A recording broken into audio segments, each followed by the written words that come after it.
মা গো, তুমি জানো আমি একটু একটু করে রোজ তুমি হায় আসছি।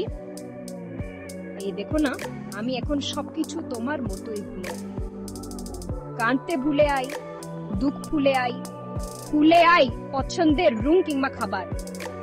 এখন আমার একটা হালে হালোতে চলে আয়। তুমি শুনে অবাক হবে, কড়াইয়ের গরম তেল হাতে কিংবা মুখে ছিটে উঠলেও আমি এখন আর চিকার দিয়ে উঠি না। হাত কেটে রক্ত জড়লেও পাত্তা দেই না। পেঁয়াজের রসটা চোখে গেলে সারা ঘোর মাথায় তুলি না। গরম পাতিলটা খালি হাতেই ধরতে পারি, হাত পুড়ে গেল কিনা বুঝতে পারি না। তোমার মতোই এখন বস তো তাকে বস তো বলতে সুযোগ পাই না। সকালের নাস্তা, দুপুরের খাবার টিফিনে গুছিয়ে টেবিলের একটু মুছে নিয়ে আমিও এখন হন্তদন্ত হয়ে কাজের দিকে ছুটতে পারি। পা দুটো তোমার মতো হয়ে গিয়েছে, জিরোতে ওরা ভুলে আয় একেবারে। ঘরে ফিরতে ফিরতে একটু জিরিয়ে নে ঘরে ফিরে আবার কমডো বেঁধে নেমে পড়ি ঘরের কাজে। তোমার মতো ক্লান্ত লাগে না? সত্যি এই মিথ্যেটা রপ্ত করে নিয়েছি নিখুঁতভাবে। জানো মা, এখন আর আমার গা থেকে পারফিউমের সেই মিষ্টি গন্ধটা আসে না। পরিবর্তে আসে তোমার গায়ের মতো তেল চিটচিটে মাছের আষ্টে মজে আওয়া খামের গন্ধটা। আমিও এখন পেছনে ফেলে আসা দিনের গল্প করি। কেমন দাপিয়ে বেড়াতাম, বিচ্ছু ছিলাম কেমন, চাঁদটা কেমন হা করে দেখতাম, কত বেই ছিলাম আর কি খেতে পছন্দ করতাম, কি রংটা চোখ আটকে এত ইত্যাদি ইত্যাদির। এভাবে তুমিও বলতে কোনো এক ছুটির বিকেল বেলাতে।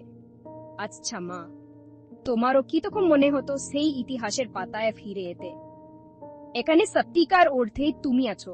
জানো, সকাল সকাল এই বিচ্ছিরি অ্যালার্মের শব্দে ঘুম ভাঙলে ভীষণ অসহায় লাগে। তাকিয়ে থাকি ফোনের স্ক্রিনের দিকে বিষণ্ণতায়। মন চায় তোমার ডাকে প্রতিদিন জেগে উঠি। আচ্ছা, এই অসম্ভবকে কিভাবে সম্ভব করতে হয় তোমার কি জানা আছে মা? আমায় বলে দেবে? তুমি ওই এখন যাও নামাজে বসে দুরুদ চাপাতে, আমি তখন তোমার কোলে মাথায় একটু শুতাম। তুমি মাথায় হাত বুলিয়ে পিঠ চাপড়ে দিতে। ওই সময় চেয়ে সুখী মানুষ কখনো হয়নি। আমার বড় ইচ্ছে করে আবার তোমার কোলে শুই, সুখের সাগরে গা এলিয়ে দেই। আমার খুব বেশি দরকার ওই সুখটুকু। জানো মা, তুমি এখন ড্রেসিং টেবিলের সামনে দাঁড়িয়ে চোখে কাজল দিতে, আমি তখন সব কাজ ফেলে তোমার দিকে তাকিয়ে থাকতাম। এটাই আমার এত প্রিয়। বলতে ইচ্ছে করতো তো মা, মা তুমি সব সময় কাজল দাও না কেন?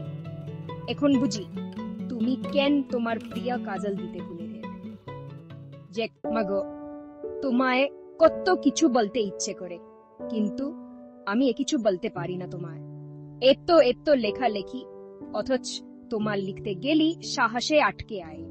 আমার শব্দ ভান্ডার ওটা ভারী নয়, ওটা বাড়ি থাকলে তোমার নামে তাদেরকে উৎসর্গ করায় আয়।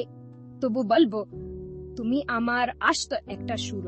ইয়ার আলোতে ওই সাদামাটা রং চেটা ঘরটা আলোকিত হয়। ইয়ার দিকে তাকালে সকল দুঃখ ভুলে হয়ে উঠি ভীষণ সাহসী।